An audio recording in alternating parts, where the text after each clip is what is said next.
എല്ലാ കോട്ടകൊത്തളങ്ങളും പുരാവസ്തുവാകും. എല്ലാ പീരങ്കികളും നിശബ്ദമായി തുരുമ്പിക്കും. എല്ലാ സുൽത്താൻമാരും വെളിച്ചം കടക്കാത്ത ഗുഹയിലൂടെ ഒളിച്ചോടും. ഉറക്കച്ചടവില്ലാത്ത എൻ്റെ കുട്ടികൾ ഇവയെല്ലാം കൗതുകപൂർവ്വം നോക്കിക്കാണും.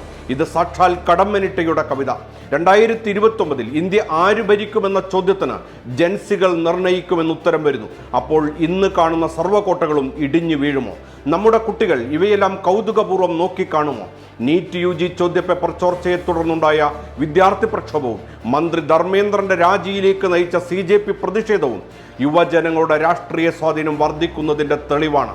യുവാക്കളുടെ എണ്ണം, ഡിജിറ്റൽ സ്വാധീനം എന്നിവ കണക്കിലെടുക്കുമ്പോൾ 2029 ലോക്സഭാ തെരഞ്ഞെടുപ്പെത്തുമ്പോഴേക്കും രാജ്യത്തെ നിർണായക വോട്ട് ബാങ്കായി ജനറേഷൻ C അഥവാ 18-നും 32-നും ഇടയിൽ പ്രായമുള്ളവർ മാറും.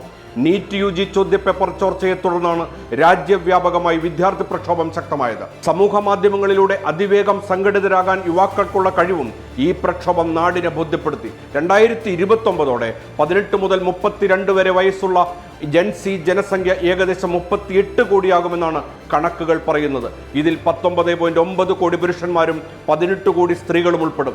നിലവിൽ ഏറ്റവും വലിയ പ്രായപൂർത്തിയായ വിഭാഗമായ മില്ലേനിയൻസിന്റെ, അതായത് 35.7 കോടി ജനങ്ങളെ മറികടന്നായിരിക്കും ഈ മുന്നേറ്റം.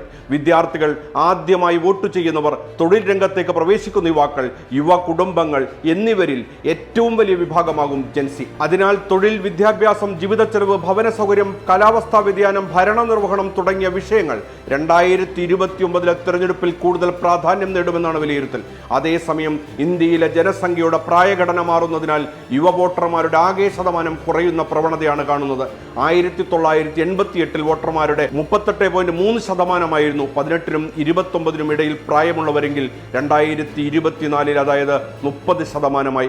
2029 ഇത് 27.8% കുറയുമെന്നാണ് ഐക്യരാഷ്ട്രസഭയുടെ കണക്ക്. ഇതിനിടെ 2029 വോട്ടവകാശമില്ലെങ്കിലും 41.7 കോടിയിലധികം ജനസംഖ്യയുമായി ജനറേഷൻ ആൽഫ രാജ്യത്തെ ഏറ്റവും വലിയ തലമുറയായി മാറുമെന്ന് റിപ്പോർട്ടുണ്ട്. ഇന്ത്യയിലെ പ്രായമായവരുടെ ജനസംഖ്യ വർദ്ധിച്ചു വരികയാണ്. 45 വയസ്സിന് മുകളിലുള്ളവരുടെ എണ്ണം ഉയരുമ്പോൾ കുട്ടികളുടെ എണ്ണം കുറയുന്ന പ്രവണതയാണ് തുടരുന്നത്. രാഷ്ട്രീയ പാർട്ടികളെ സംബന്ധിച്ചിടത്തോളം 2029 തെരഞ്ഞെടുപ്പിൽ ജൻസിയുടെ പിന്തുണ നേടുക നിർണായകമാകുമെന്നാണ് വിദഗ്ധരുടെ വിലയിരുത്തൽ.